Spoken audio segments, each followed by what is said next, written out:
โดนแล้วครับ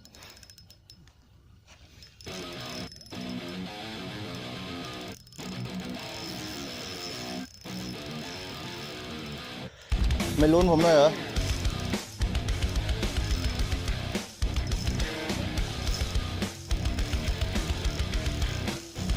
ฮะแม้แต่อันนี้มันลักษณะมันขยับตัวช้าๆมันสายหัวรู้สึกเลยดูในคันไม่มีแอคชั่นเลย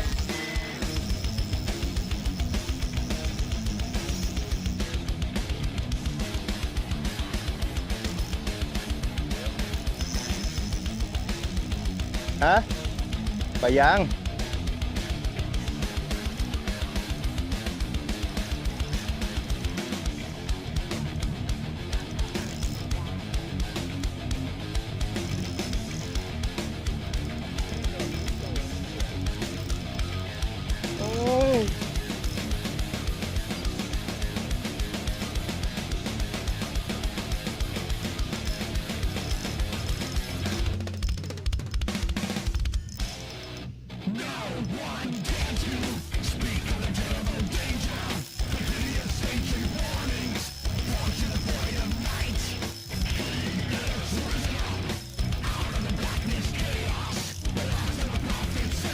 กลับไปขวาแล้วนะ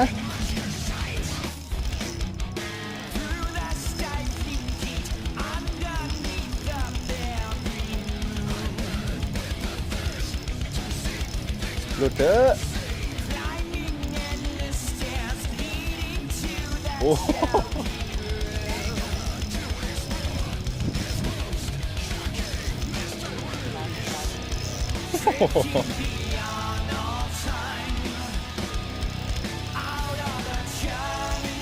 เดี๋ยวผมข้ามมานี่แล้ว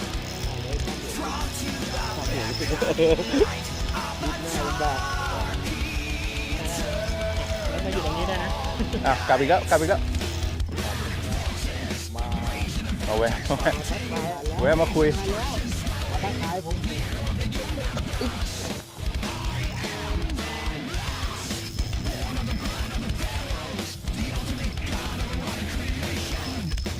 มา3 ครั้งโดน3 รอบเลย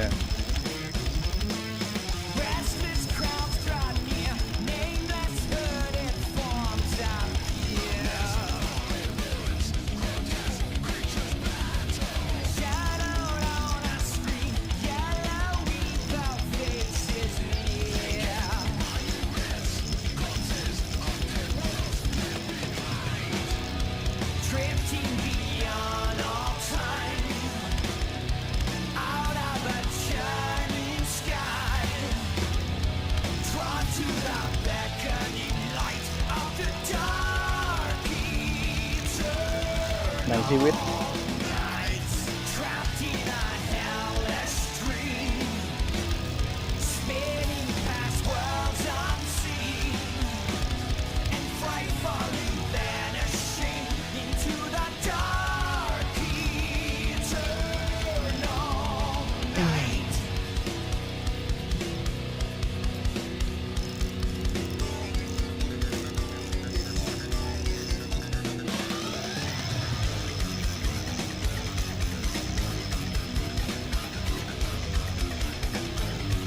เบรกไม่หวานเลยเนี่ย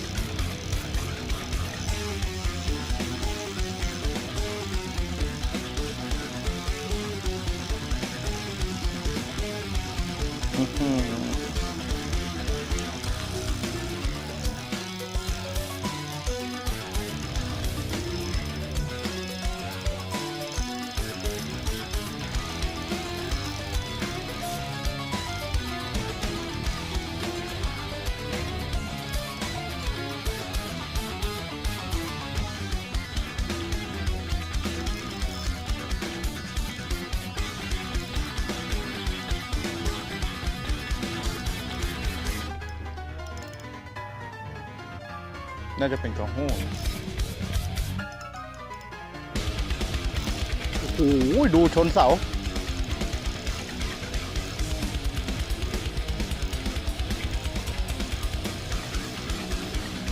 เรียบร้อยหลุดแล้วเอาไม่หลุดวะ